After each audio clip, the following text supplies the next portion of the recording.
For those who are looking to start embroidering, it can be hard to know where to begin. In this video, you can learn the basics of embroidery, including the materials you need and 3 basic stitches to get started. So to start embroidering, you're going to need a few simple materials. You're going to need embroidery thread, which is thicker and more durable than average sewing thread. You're also going to need embroidery hoops and embroidery cloth. Here I'm using a cloth called Ada cloth, but you can also use other materials like linen. And then you're also going to need needles and a thimble, which is optional, but it is helpful to have, especially if you're using a thicker cloth. And then you're also going to want a seam ripper, which makes it easy to remove threads when you need to.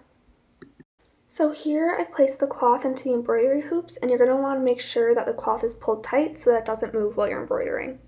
Next, you're going to thread the needle.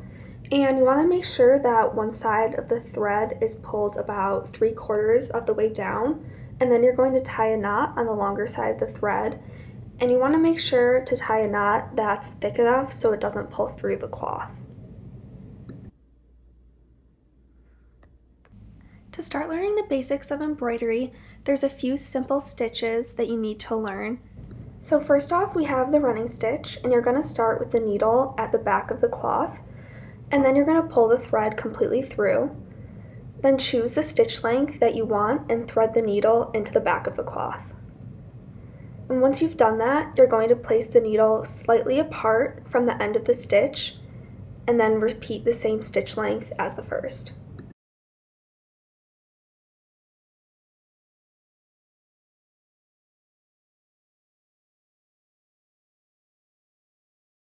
So next we have the back stitch, which is good for outlining in embroidery. And you're going to start the same way as the running stitch, starting with the needle at the back of the cloth and then threading it through to the front. And then you're going to use the same stitch length that you started with for the next stitch.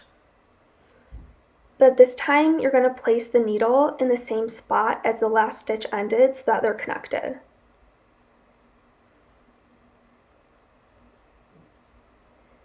And then you're going to repeat this for the following stitches.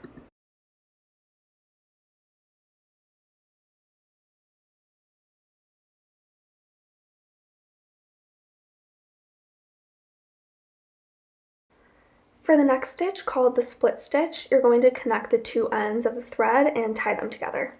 The split stitch starts the same way as the other two, so you're going to start at the back of the cloth and pull the needle to the front, and then pull the needle through to the back of the cloth again. Then you're going to start the next stitch about half of the length as the first stitch. So I did about 4 squares for my first stitch length. So for this next step, I'm using 2 squares. Once the needle is through to the front of the cloth, you're going to thread it through to the middle of the first stitch.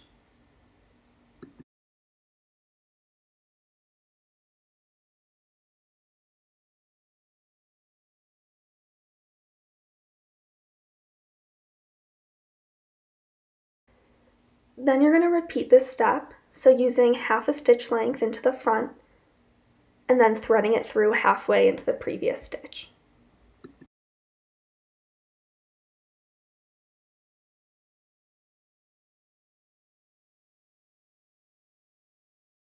So that was the basics of embroidery. Of course, there's more complicated stitches and materials as you learn to embroider, but these are the ones that are essential for people who are looking to start their new hobby.